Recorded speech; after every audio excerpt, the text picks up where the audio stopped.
नमस्कार दोस्तों, जय माता दी।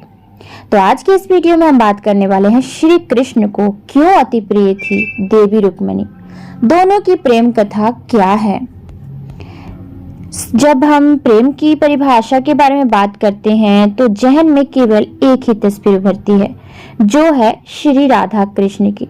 हमने दोनों के प्रेम प्रसंग से जुड़ी अनेकों कथाएं सुनी हैं, मगर सारा जग इस बात को भी जानता है कि श्री राधा रानी भगवान श्री कृष्ण की कभी धर्मपत्नी नहीं बन पाई थी। हालांकि ब्रह्म वैवर्त पुराण के अनुसार ब्रह्मदेव ने स्वयं राधा कृष्ण का विवाह कराया था, मगर और किसी भी वेद पुराण में इस बात का साक्ष्य नहीं मिलता है। वेद पुराणों और साहित्य पर विश्वास किया जाए तो श्री कृष्ण की 8 रानियां थीं, जिनसे उन्होंने विधि पूर्वक विवाह किया था, और इन 8 रानियों में सबसे पहली रानी रुक्मिणी थी। देवी रुक्मिणी और श्री कृष्ण की शादी की कथा रोचक है। आखिर श्री कृष्ण रुक्मिणी की मिले कैसे थे और कैसे इन दोनों का विवाह हुआ था।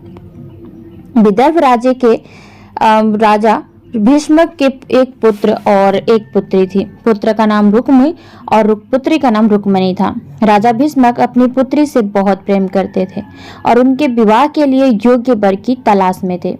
इस विषय में राजा भीष्मक के सबसे करीबी मित्र एवं महाभारत कालीन मगध राज्य के नरेश जरासंध को भी पता था। जरासंध को उस वक्त का शक्तिशाली राजा माना जाता था और ऐसा भी कहा जाता था कि जरासंध का वध कोई नहीं कर सकता है।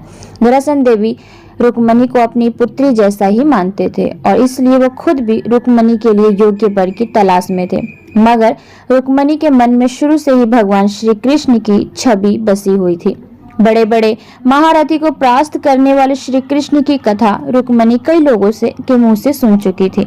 देवी रुक्मिणी ने श्री कृष्ण के विषय में सुनकर ही तय कर लिया था कि वह उन्हीं से विवाह करेंगी। मथुरा के राजा कंस को झटके में ढेर करने के बाद तो श्री कृष्ण की ख्याति और भी बढ़ गई थी।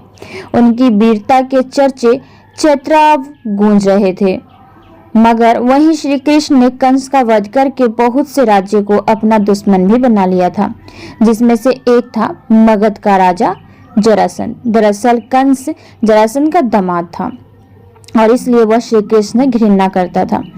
जब जरासंध को इस विषय में ज्ञात हुआ कि रुक्मिणी और श्री कृष्ण से प्रेम है, तो देवी रुक्मिणी के भाई रुक्मी के साथ मिलकर जरासंध ने छेदी नरेश शिशुपाल के साथ रुक्मिणी का विवाह तय कर दिया था। मगर विधि को तो कुछ और ही मंजूर था, इसलिए वह यह विवाह कभी नहीं हो सका।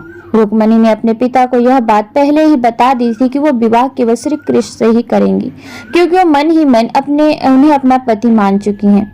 ऐसे में रुक्मिणी के पिता ने भी उन्हें सहयोग देने की ठान ली। मगर जरासंध और देवी रुक्मिणी के भाई को जैसे ही इस बात की भनक लगी, उन्होंने राजा भीष्मक और राजकुमारी देवी रुक्मिणी को कारागार में डाल दिया। कारागार में बंदी बने हुए देवी रुक्मिणी ने श्री कृष्ण की सखी एवं बरसाने की रानी देवी राधा को पत्र लिखा, जिसमें उन्होंने बताया कि कैसे उन्हें और उनके पिता को बंधक बना लिया गया है और वह चाहती हैं कि श्री कृष्ण उन्हें बचाने के लिए स्वयं विदर्भ राज्य पधारे। श्री राधा रानी को जब यह पत्र मिला तो उन्होंने स्वयं श्री कृष्ण से देवी रुक्मिणी की मदद करने का आग्रह किया। इस बात से श्री कृष्ण पहले ही वाकिफ थे कि देवी रुक्मिणी को यदि वह बचाने गए तो उनसे विवाह भी करना पड़ेगा, मगर सखी राधा के आग्रह पर उन्होंने विवशता पूर्वक देवी रुक्मिणी को बचाने के लिए जाना पड़ा। श्री कृष्ण जब विदर्भ देश पहुंचे तो वहां देवी रुक्मिणी का स्वयंवर चल रहा था। कृष्ण और देवी रुक्मिणी के भाई रुक्मी के बीच भयानक द्वंद्व हुआ। लोक कथाओं के अनुसार श्री कृष्ण ने रुक्मी का वध करने के लिए अपना सुदर्शन भी उठा लिया था, मगर देवी रुक्मिणी के आग्रह पर उन्होंने रुक्मी को छोड़ दिया। भरी सभा में देवी रुक्मिणी को अपहरण कर उन्हें अपने साथ ले गए। रुक्मिणी तो पहले ही श्री कृष्ण से प्रेम करती थी और मन ही मन उन्हें अपना पति मान चुकी थी। इस बात को श्री कृष्ण भली भांति समझते थे और इसलिए अपहरण के बाद जब वो श्री कृष्ण का रथ गुजरात राज्य के छोटे से गांव माधवपुर पर पहुंचा तो वहां उन्होंने श्री कृष्ण ने देवी रुक्मिणी से विवाह कर लिया। आज भी माधवपुर में माधवराय की मंदिर है, जहां हर वर्ष रामनवमी के अवसर पर विशेष मेले का आयोजन किया जाता है। रुक्मिणी से विवाह के बाद श्री कृष्ण उन्हें अपनी द्वारिका नगरी ले गए, जहां उनका धूमधाम से स्वागत किया गया। पद्म पुराण के मुताबिक देवी रुक्मणी पूर्व जन्म में एक ब्राह्मणी थी।